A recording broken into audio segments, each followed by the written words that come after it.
Anda masih bersama kami di Sapa Indonesia Malam, saudara. Saya Diluh Puspa, langsung dari Gedung DPR RI Jakarta. Dan saya sudah bersama dengan dua anggota DPR yang sudah dilantik, yakni ada Putri Komarudin, dua-duanya ini dari Golkar, dan Jamaluddin Malik. Apa kabar? Bagaimana? Sudah baru selesai paripurna di dalam ya untuk pimpinan?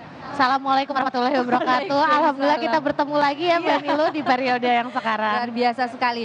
Jamaluddin Malik ini Bung Jamal dari Dapil Jawa Tengah ya? Iya, Dapil Jawa Tengah 2, Jepara, Kudus, dan Demak. Oke, dan tadi menggunakan kostum Ultraman, itu yang menarik perhatian tadi. Tapi nggak dipakai ya, nggak bisa ya pakai. Ini tadi kalau pas sidang memang tidak boleh. Tidak boleh. Apa sih filosofi Ultraman itu? Nah, jadi gini Mbak, Ultraman ini kan simbol pahlawan ya. Pahlawan. Dia kan hero ya. Simbol pahlawan yang melawan monster. Nah, sebenarnya saya sudah melakukan itu cuman dengan cara yang berbeda. Nah, kita ini punya lembaga bantuan hukum. Nah, saya sudah membantu 860 orang. Semuanya gratis tanpa biaya. Bantuan hukum? Iya, betul. Nah, itu simbol pahlawan. Jadi tapi yang paling penting adalah Ultraman ini sebenarnya tercipta karena ketidakpunyaan finansial untuk caleg saya. Jadi saya putar otak, benar-benar putar otak, mengakali, mensiasati peraturan KPU yang begitu banyak, peraturan Bawaslu yang begitu banyak untuk mendapatkan sebuah ide pengenalan publik yang murah. Karena kita semua tahu ya, biaya politik di Indonesia sangat tinggi. Dan saya di usia 35 tahun nggak mampu. Makanya Anda menggunakan kostum Ultraman selama masa kampanye itu ya? Ya betul, jadi gini Mbak, di KPU itu kan ada peraturan ya. Peraturan itu bahwa di kertas suara itu tidak ada namanya foto. Hanya ada nama dan nomor urut. Nah, saya cari inovasi, buat apa ya saya pasang foto saya? Karena kan percuma. Orang nggak akan lihat. Nah, makanya Ultraman kita munculkan di situ sebagai poster digambar Jamaluddin Malik. Baik, saya mau tahu, Anda mau jadi pahlawan, pasti itu tentunya ya, datang ke DPR. Apa yang mau Anda bawa ke DPR? Ini periode pertama Anda. Iya, saya sudah membawa tadi yang sudah saya ceritakan ya. Saya sudah membawa advokasi sosial. Namun, ada namunnya, dengan keterbatasan biaya dan wewenang, saya belum bisa menyentuh itu ke semua aspek. Baru ada di Kabupaten Jepara. Jadi kalau di Jepara orang kalau punya masalah mentok mesti larinya ke Jamaluddin Malik. Itu sudah terkenal. Anda mau meneruskan itu di DPR atau saya mau membuatnya lebih besar meneruskan lagi? Itu dengan skala nasional. Makanya kita punya wewenang di DPR untuk itu. Gitu. Supaya apa? Mohon maaf, sekarang banyak sekali Mbak, orang mencari keadilan itu bingung. Makanya ada namanya no viral, no justice. Itu karena kebingungannya. Sehingga mereka memanfaatkan power media sosial untuk mencari keadilan. Nah, jika ada Jamaluddin Malik di seluruh Indonesia dengan visi misi seperti itu, saya yakin tidak ada orang yang kesulitan mencari bantuan hukum. Jadi itu yang tapi jadi sebenarnya banyak hal yang akan saya lakukan, banyak sekali. Itu hal kecil, jangka pendek saja yang saya ceritakan. Kalau saya ceritakan semua 1 jam kurang.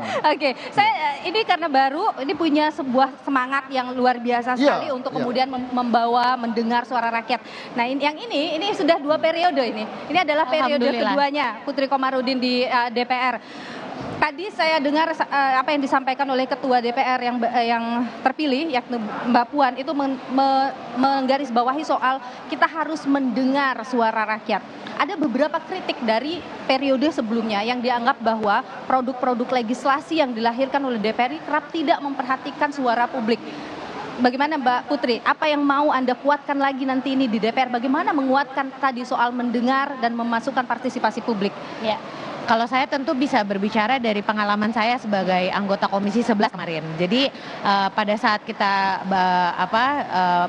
bertugas di Komisi 11 selama 5 tahun, alhamdulillah kan udah banyak produk legislasi, produk fungsi pengawasan dan juga anggaran yang telah kita selenggarakan dalam rangka menjadi anggota dewan gitu. Dan di situ kita benar-benar memastikan bahwa produk hukum yang kita keluarkan dari Komisi 11 itu memang yang sesuai dengan kebutuhan masyarakat. Jadi kalau Mbak Nilu sempat melihat isu-isu Komisi Keuangan yang walaupun menurut orang-orang mungkin tidak menarik, tapi sangat berpengaruh kepada masyarakat, misalnya seperti isu terkait dengan pengaturan untuk pinjaman online yang banyak meresahkan. kesehatan. Terus kemarin juga sempat viral terkait dengan asuransi yang gagal bayar misalnya. Dan juga beberapa produk investasi bodong lainnya yang sangat meresahkan masyarakat, itu semuanya sudah kita kuatkan lagi undang-undangnya dan diatur dalam Undang-Undang Pengembangan dan Penguatan Sektor Keuangan. Dan itu adalah salah satu produk Omnibus Law Komisi 11 yang menurut saya sangat mendengar dan juga menyerap aspirasi dari masyarakat, karena disitulah kita memasukkan semua unsur-unsur kecanggihan yang ada di teknologi keuangan yang membuat banyak warga menjadi korban karena kurangnya literasi, edukasi keuangan, dan juga tadi banyak pihak-pihak yang memanfaatkan itu untuk mencari uang-uang dari masyarakat kita yang notabene mempunyai pengetahuan yang sangat kurang. Jadi hal tersebut menurut saya bisa kita bawa lagi ke periode yang akan datang. Insya Allah tentu sebagai mantan anggota Komisi 11 yang lalu, aspirasi saya adalah untuk melanjutkan apa yang telah menjadi perjuangan kita di Komisi 11 kemarin, dan tentu dengan terus bergeraknya digitalisasi di bidang keuangan masih sangat dibutuhkan penguatan dari aspek legalitas dan hukum, sehingga tidak ada lagi korban-korban yang datang ke DPR seperti kemarin menjadi korban dari arisan online fiktif dan investasi bodong dan masih banyak problem keuangan lainnya. Mbak Putri akan menginginkan masih kembali di komisi yang sama? Karena memang latar belakang keilmuan saya adalah keuangan, dan kemarin 5 tahun di Komisi 11 kita telah merasakan bagaimana ternyata masih banyak sekali kekurangan, terutama dalam hal peraturan perundang-undangan kita, perlindungan untuk konsumen. Jadi tentu saya berkeinginan untuk ditugaskan oleh partai lagi duduk di komisi yang sama, tapi kalau itu diperkenankan. Tapi tentu sebagai kader partai kita pasti siap ditempatkan di komisi mana saja. Ada yang masih tertinggal nggak dari Komisi 11 yang mungkin belum selesai? Rasa-rasanya kayaknya ini harus saya selesaikan di yang periode berikutnya. Ya. Karena tadi digitalisasi itu terus berkembang. Kalau Mbak Niluh sekarang lihat problemnya banyak di anak-anak muda. Jadi ada yang sekarang namanya pay later, di mana mereka berhutang untuk membeli sesuatu yang fungsinya sangat konsumtif, sehingga itu mempengaruhi kredit rating mereka, mempersulit mereka ketika mau mereka meminta KPR ataupun kredit-kredit yang sifatnya lebih penting. Jadi banyak hal-hal juga seperti itu yang sekarang ingin kita tindak lanjuti. Edukasi untuk masyarakat itulah harus kita tingkatkan kembali sehingga mereka tidak mudah untuk menjadi korban dari banyaknya giur dari teknologi keuangan ini yang sekarang banyak berkembang. Oke, saya ke Bang Jamal lagi. Bang Jamal begini, ada begitu antusias, begitu semangat, itu hal yang tentu bagus dan menyegarkan kita semua sebagai wakil rakyat di DPR. Tapi kadang ketika kita bicara idealisme ya, tapi begitu masuk ke dalam partai politik, masuk ke dalam sistem, tidak semudah itu, karena ini adalah soal kolektif, kolegial ya keputusan yang diambil. Belum lagi kita bicara juga soal ada keputusan fraksi yang harus kita ikuti. Idealisme itu kadang jadi gimana gitu, harus ada kompromi. Bagaimana Anda menanggapi soal itu? Itu pertanyaan yang sangat sederhana dan gampang sekali untuk dijawab. Gampang sekali. Tapi sebelum itu saya boleh nggak jawab pertanyaan yang dilontarkan ke Mbak Putri tadi? Apa? Yang saya mana? punya pendapat yang perlu saya sampaikan. Mbak tadi sampaikan memang banyak masyarakat tidak puas dengan DPR. Itu kita harus akui. Dan kita harus akui juga masyarakat kita adalah masyarakat pemilih yang cerdas. Terbukti, yang terpilih saat ini hampir separuhnya adalah anggota baru. Artinya masyarakat sudah cerdas memilih dan memiliki harapan baru. Oke? Terkait harapan itu, mereka sudah sampaikan kepada caleg-caleg baru yang terpilih. Jumlahnya hampir 50%. Itu baru ada ya, luar biasa. Lalu saya jawab yang tadi ya. Nah, apakah nanti jika ada pendapat dan idealisme saya yang bertentangan dengan fraksi, bagaimana sikap saya, bertentangan dengan partai, bagaimana sikap saya? Itu pertanyaan yang sangat-sangat simpel. Itulah kenapa saya memilih masuk di Partai Golkar. Kenapa saya memilih masuk di Partai Golkar? Tak ada korelasinya dengan jawaban itu. Karena apa? Di Partai Golkar demokrasinya berjalan dengan baik. Saya masuk di Partai Golkar, saya tidak dibawa siapapun. Saya tidak punya saudara orang politik. Bapak saya bukan orang politik, bapak saya tukang pijet. Tukang pijet saraf bapak saya. Jadi demokrasi yang berjalan dengan baik. Bahkan demi Allah, tidak ada mahar politik. Nah, itu jika memang suatu saat hati nurani kita bertentangan dengan keputusan dari partai dan keputusan dari fraksi, itu yang harus kita terima saat kita menjadi orang bawah. Kita harus menjalankan perintah. Tapi ingat satu hal, kita selalu berdoa supaya Allah kasih kita amanah menjadi pimpinan suatu saat. Oke. Bisa juga menjadi ketua umum. Dan disitulah saatnya kita membuktikan bahwa kita ini merupakan representasi dari keinginan masyarakat. Oke, pertanyaannya gini, kalau nanti nih keputusan yang Anda rasa ini tidak sesuai dengan hati nurani saya, bagaimana? Ya, jadi keputusan Anda yang akan tidak, memilih yang mana? Mengikuti perintah partai atau keputusan gimana? yang tidak sesuai dengan hati nurani rakyat itu pasti akan banyak. Oke. Termasuk yang akan kita jalani. Oke. Nah, maka dari itu, itulah yang namanya demokrasi yang ada di Partai Golkar. Kita sampaikan baik-baik dengan pimpinan, kita diskusi, kita berusaha menyampaikan bahwa apa yang menjadi keputusan yang ada di dalam diri kita adalah keputusan yang terbaik. Oke. Karena begini, tidak semua yang kita pikirkan baik untuk kita, itu baik juga untuk masyarakat. Apalagi kita ini anak muda, kita masih perlu masukan-masukan dari senior. Yang jelas satu hal, ya, yang paling penting, demokrasi di Partai Golkar itu luar biasa, berjalan dengan baik. Kita bisa lihat ada Ketua Umum Pak Bahlil Lahadalia yang sekarang, bagaimana beliau dulu susahnya hidupnya bisa menjadi Ketua Umum. Oke. Kalau saya masuk di partai lain, mohon maaf, sudah ditentukan ini ketuanya ini, nanti anaknya ini, ya kita nggak tahu kan gitu. Oke, tapi lebih kepada begini ya, Ya. DPR itu sebenarnya lebih banyak di lapangan, lebih banyak mendengar, menyerap aspirasi. Kalau Anda sendiri dalam bayangan Anda nih, akan bagaimana nih model penyerapan aspirasi yang akan Anda lakukan? Nah, penerapan itu sudah berjalan walaupun saya belum jadi DPR. Jadi setiap hari saya upload kegiatan saya di media sosial, ya.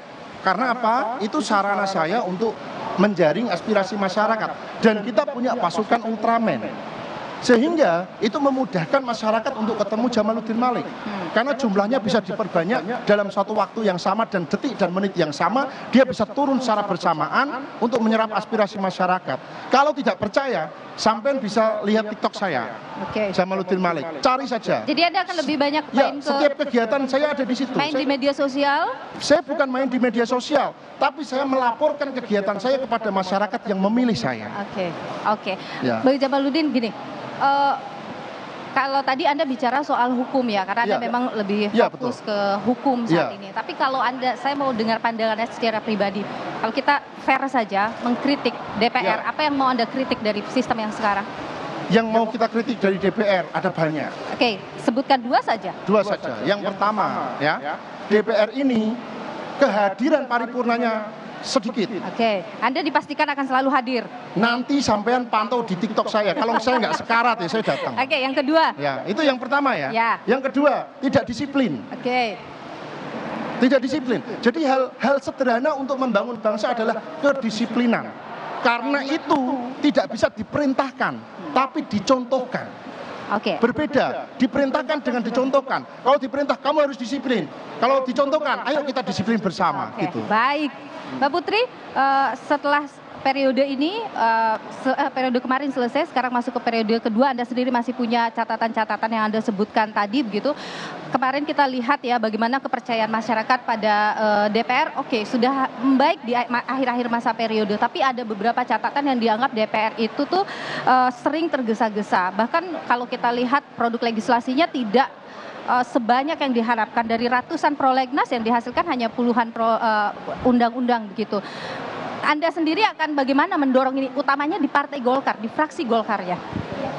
Sebenarnya kan kita juga sudah tahu ya, problem utama dari DPR yang sekarang adalah alat kelengkapan dewan dengan mitra yang terlalu banyak gitu. Jadi ada beberapa komisi di mana jumlah mitranya tidak sesuai dengan tugas dan fungsi pengawasan ataupun fungsi legislasi dan anggaran yang harus mereka jalankan. Lebih kementerian tuh. Iya, jadi sudah ada wacana kan memang nanti AKD, alat kelengkapan dewan, komisi akan ditambahkan. Jadi itu mungkin akan menjadi salah satu jalan keluar juga dari salah satu problem kita, yaitu kurang bisa menyelesaikan apa yang sudah menjadi komitmen kita dalam prolegnas. Oke. Jadi itu bisa menjadi satu solusi. Dan yang kedua sebenarnya yang paling penting, karena periode kemarin kita 2 tahun harus berjibaku dengan yang namanya COVID-19, di mana kita harus berpikir dengan sangat keras untuk memberikan payung hukum yang belum pernah kita hasilkan sebelumnya, menggunakan cara-cara yang sangat tidak tradisional, menggunakan Zoom, yang mungkin beberapa generasi yang sekarang berada di DPR belum familiar dengan itu. situ, dan juga pendekatan-pendekatan baru yang sifatnya sangat asing dari cara kita menjalankan tugas kita sebagai dewan sehari-harinya. Alhamdulillah itu sudah tidak terjadi lagi sekarang. Jadi insya Allah saya sangat optimis DPR periode yang sekarang ini akan jauh lebih produktif daripada yang lalu karena kita tuh sudah tidak dihadapkan dengan pandemi lagi. Produktif artinya menghasilkan produk legislasi yang lebih banyak, tapi juga yang paling penting adalah kualitas dari produk legislasi itu yang paling digarisbawahi oleh masyarakat sekarang. Terima kasih Mbak Putri Komarudin dan terima kasih juga Bang Jamaluddin Malik sudah berbagi pandangan. Selamat bekerja. Terima kasih Mbak Nilu. Pantau terus ya. Kita akan pantau, masyarakat akan memantau terus kerja-kerja dari DPR biar tahu yang ya, baru. saya ngomong kosong apa tidak. Gitu. Baik, terima kasih.